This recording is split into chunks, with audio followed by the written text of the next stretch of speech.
রসায়ন অনলাইন ক্লাসে তোমাদের সবাইকে জানাই সুস্বাগতম।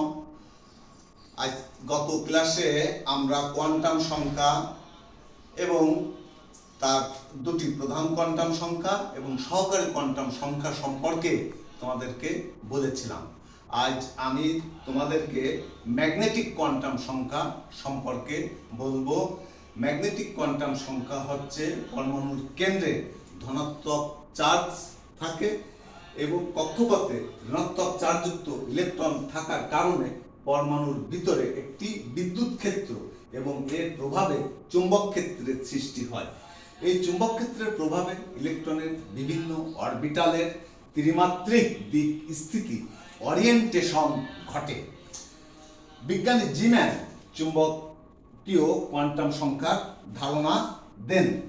এই কোয়ান্টাম সংখ্যাকে এম দ্বারা প্রকাশ করা হয়। এম এর মান এল এর মানের উপর নির্ভরশীল। আমরা দেখো এই যে নিউক্লিয়াসকে কেন্দ্র করে ইলেকট্রন এই রকমের তার কক্ষপথে ঘুরছে ঋণাত্মক চার্জযুক্ত, ফলে এখানে একটা বিদ্যুৎ ক্ষেত্রের সৃষ্টি হচ্ছে এবং এই বিদ্যুৎ ক্ষেত্রের প্রভাবেই চুম্বক ক্ষেত্রের সৃষ্টি হয় এবং তার প্রভাবে ইলেকট্রনের ত্রিমাত্রিক দিক বিন্যাস স্থিতি বা ওরিয়েন্টেশন ঘটে, যার ফলে ইলেকট্রনের ত্রিমাত্রিক দিক বিন্যাস ওরিয়েন্টেশন ঘটে। এটি হচ্ছে চুম্বক কোয়ান্টাম সংখ্যা। একে এম দ্বারা প্রকাশ করা হয়। এম এর মান এল এর মানের উপর নির্ভরশীল। উপশক্তির স্তর এম, প্রতিটি এম এর জন্য এল এর মান হবে উপশক্তি স্তর এস এর জন্য এল ইকুয়াল 0 হলে এম ইকুয়াল 0, অর্থাৎ এস উপশক্তি স্তরে একটি অরবিটাল আছে। এস উপশক্তি স্তরে একটি অরবিটাল আছে। এবার উপশক্তি স্তর পি এর জন্য এল এর মান হবে -1 0 +1। আমি বলছি যে প্রতিটি এল এর জন্য এম এর মান হবে 0 সহ প্লাস এল থেকে -L পর্যন্ত। তাহলে L = 1 হলে এম এর মান হবে -1 0 +1, অর্থাৎ পি উপশক্তি স্তরে তিনটি অরবিটাল আছে। উপশক্তি স্তর ডি এর জন্য L = 2 হলে M ইকুয়াল হবে -2 -1 0 +1 +2, অর্থাৎ ডি উপশক্তি স্তরে পাঁচটি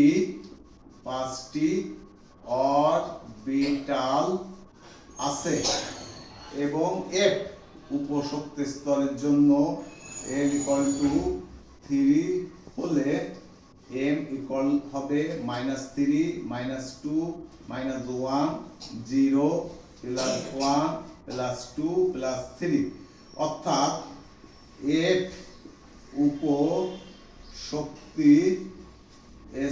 উপশক্তি স্তরে 7টি অরবিটাল আছে এবং এই প্রতিটি যে কোনো উপশক্তি স্তরে মোট অরবিটাল সংখ্যা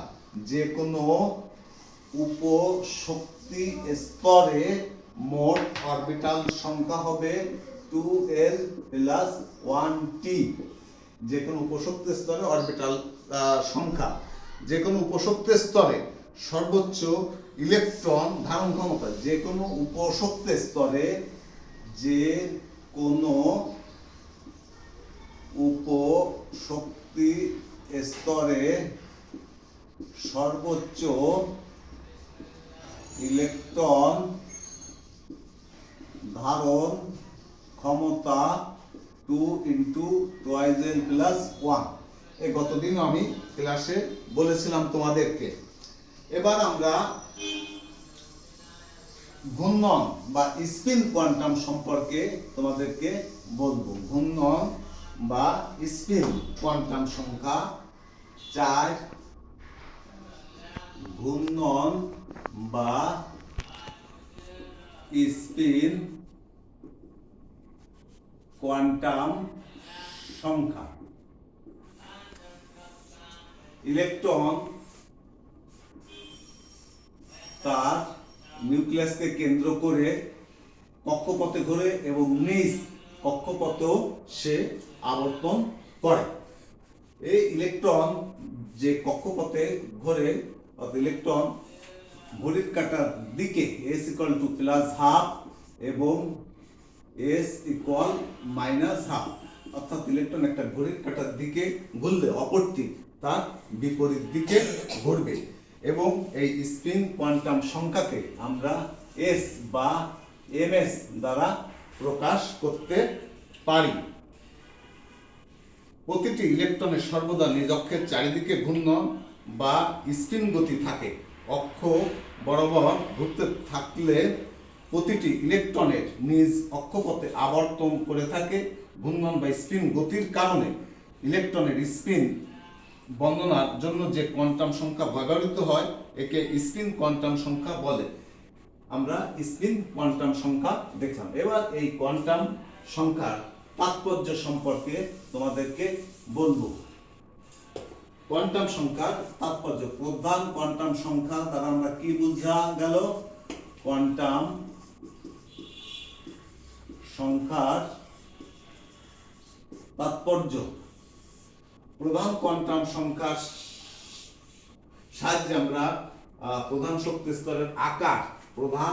স্তরের আকার সম্পর্কে ধারণা লাভ করতে পারবো এবং সহকারী কোয়ান্টাম সংখ্যার সাহায্যে আমরা ইলেকট্রন যে উপকক্ষে ঘুরছে তার আকৃতি, ইলেকট্রন যে উপকক্ষে ঘুরছে, এই যে ইলেকট্রন এই রকমের, আবার এই রকমের, এই যে বিভিন্ন কক্ষে উপকক্ষে ঘুরছে তার আকৃতি সম্পর্কে আমরা সহকারী কোয়ান্টাম সংখ্যার সাহায্যে ধারণা লাভ করতে পারবো। আর ম্যাগনেটিক কোয়ান্টাম সংখ্যা হচ্ছে যে উপকক্ষে রয়েছে, উপকক্ষটি ত্রিমাত্রিকভাবে কি রূপে বিন্যস্ত আছে, ত্রিমাত্রিকভাবে যে উপকক্ষে আছে সেই উপকক্ষটি ত্রিমাত্রিকভাবে কিভাবে বিন্যস্ত রয়েছে তা আমরা ম্যাগনেটিক বা চুম্বকীয় কোয়ান্টাম সংখ্যার সাহায্যে ধারণা লাভ করতে পারবো। এবং ইলেকট্রনের সর্বশেষ স্পিন বা ঘূর্ণন কোয়ান্টাম সংখ্যার সাহায্যে ইলেকট্রনের ঘূর্ণনের প্রকৃতি ও দিক সম্পর্কে আমরা ঘূর্ণন কোয়ান্টাম সংখ্যা বা স্পিন কোয়ান্টাম সংখ্যার সাহায্যে ধারণা লাভ করতে পারি। তাহলে আমরা এই 4টি কোয়ান্টাম সংখ্যার সাহায্যে কোন একটা পরমাণুতে ইলেকট্রনের অবস্থান এবং তার ঘূর্ণনের দিক এবং ত্রিমাত্রিক দিক এই সব সম্পর্কে ধারণা লাভ করলাম। আমরা এই কোয়ান্টাম সংখ্যার সাহায্যে তোমাদের একটা বাসার কাজ তোমরা করবা, বাড়ির কাজ।